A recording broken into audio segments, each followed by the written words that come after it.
নমস্কার বন্ধুরা, সকলে কেমন আছেন?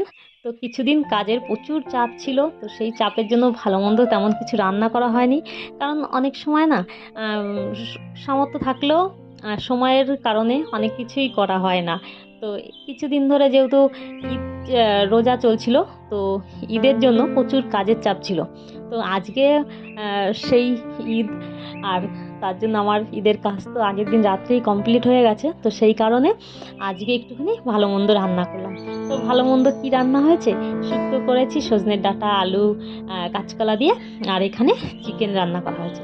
তো অনেক দিন বাদেই কিন্তু এই চিকেনটা করা হলো। একদমই টাইম পাচ্ছিলাম না কিছুদিন ধরে যে ভালো মন্দ একটু রান্না করব, আর হয়ে উঠছিল না। তো আজকে একটু ভালো মন্দ রান্না করা হলো, একটু ঝাল ঝাল করে চিকেন রান্না করা হলো। বেশ নিজে বসে গুছিয়ে মন ভরে রান্না করলাম। তো দেখেও তো মনে হচ্ছে যে ভালোই হবে। তো জানি না, খাওয়ার পরেই বুঝতে পারবো যে কতটা সুন্দর হয়েছে খেতে।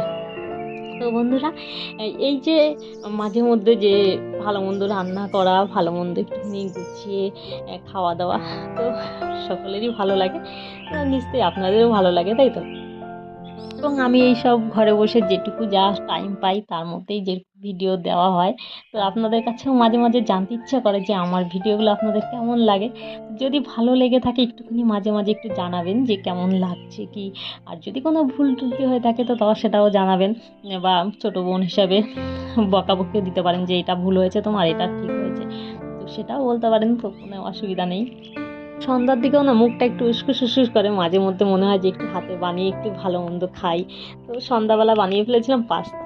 আর ঘরে যা যা ছিল সেই সব দিয়েই পাস্তা বানিয়েছি। একটুখানি পেঁয়াজ দিয়েছি, একটুখানি টমেটো দিয়েছি, আর একটুখানি বাদাম দিয়ে সস দিয়ে বেশ পাস্তা বানিয়েছি একটু ঝাল ঝাল করে।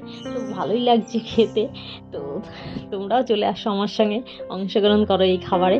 আর পাস্তার বাদ দিয়ে অন্য অন্য খাবারও বানানো হয় মাঝে মধ্যে, কিন্তু বেশিরভাগই কিনে খাওয়া হয়, চপ বা অন্য অন্য কিছু বিকেলবেলা। তো এই খাবারগুলো বানাতে গেলে তো অনেকটা টাইম লাগে, আমার কাজেরও ক্ষতি হয়ে যায়। তো প্রত্যেকদিন সেই কারণে বানানো হয় না।